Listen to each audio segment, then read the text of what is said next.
The United Kingdom's Ministry of Defense latest intelligence update on Ukraine, October 17, 2023. Russia has likely begun a coordinated offensive across multiple axes in eastern Ukraine. Russian forces in Donetsk are conducting a combined arms offensive on the front line that has existed since 2014.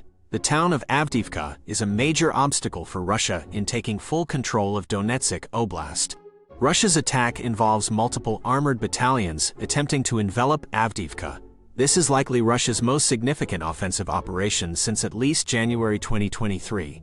Entrenched Ukrainian forces have so far held back the Russian advance, inflicting heavy losses of equipment and personnel. Slow progress and high casualties have likely triggered a change in Russia's messaging from an offensive operation to active defense, as capturing Avdiivka in the near term looks increasingly unlikely.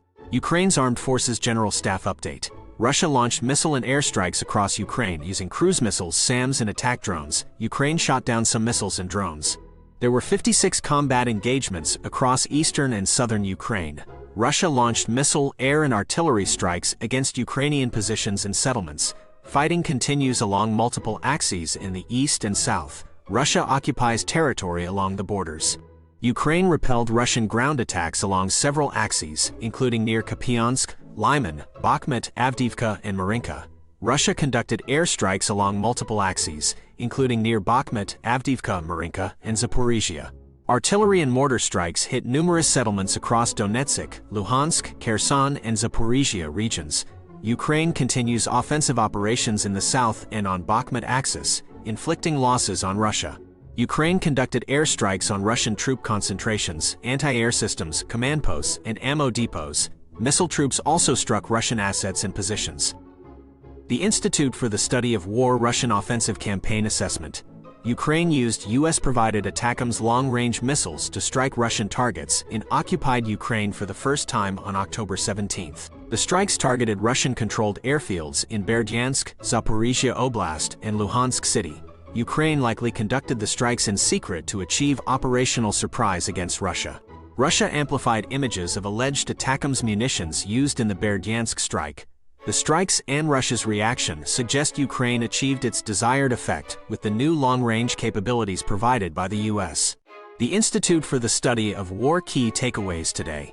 Ukraine's ATACMS strikes on Russian airfields will likely force Russia to disperse aviation assets, despite previous failures to adapt to new Ukrainian capabilities. ATACMS introduces a major threat to Russian ammo depots far from the front lines, forcing Russia to choose between fortifying or dispersing them. Russia expressed fear over ATACMS, and concerns over future strikes will impact decisions beyond Ukraine's current strike capacity. Ukraine continued counteroffensives near Bakhmut and western Zaporizhia Oblast. Russia warned a prominent mill blogger critical of the war effort, showing tensions over military performance. Russia continued offensives along the Kupiansk-Kreminna line and near Bakhmut, Avdiivka, Donetsk City, and Zaporizhia Oblast.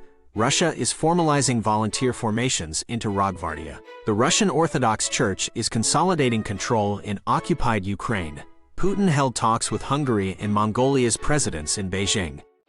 Reporting from Ukraine update. Fierce fighting continued around Verbove, with Russians launching a flank attack to foil Ukrainian plans. Ukrainians adjusted and focused their attack from the south. Ukraine launched intense artillery and airstrikes on Russian positions around Verbove. When Russia reinforced the area, Ukraine used cluster munitions. Ukrainian forces from the 82nd Airborne Brigade attacked under armor cover amid rainy weather, using it to their advantage since Russia couldn't deploy drones. Russia admitted losing some strongpoints near Verbove. Ukraine is aiming to take the ridge south of Verbove. Controlling the ridge would put Ukraine in position to later attack Tokmak as the terrain slopes downhill. The goal is to dig in before spring. Ukraine has made progress near Kapani and Verbove, moving closer to the ridge. If they take Novoprokopivka, they can secure recent gains. Ukraine has 4 to 6 weeks left of good weather for operations. They are capitalizing on Russia's failed offensive near Avdiivka. The Ukrainian commander-in-chief visited the front and identified next objectives. Jake Bro update. Ukraine used US-provided HIMARS missiles to strike 2 Russian airfields in occupied territories, destroying 9 helicopters, air defense systems, ammunition, and damaging runways. This is the first confirmed use of HIMARS missiles by Ukraine. Russia has launched a major offensive to take the city of Bakhmut in eastern Ukraine, but after nearly a week has made little progress while taking heavy casualties. Videos showed destroyed Russian convoys and failed attacks. There are reports of horrific conditions for Russian soldiers, including using their own dead as sandbags and walls. Injured soldiers are committing suicide to avoid suffering. Russia is relying on drones and ammunition from China and North Korea, despite their claims of non-involvement.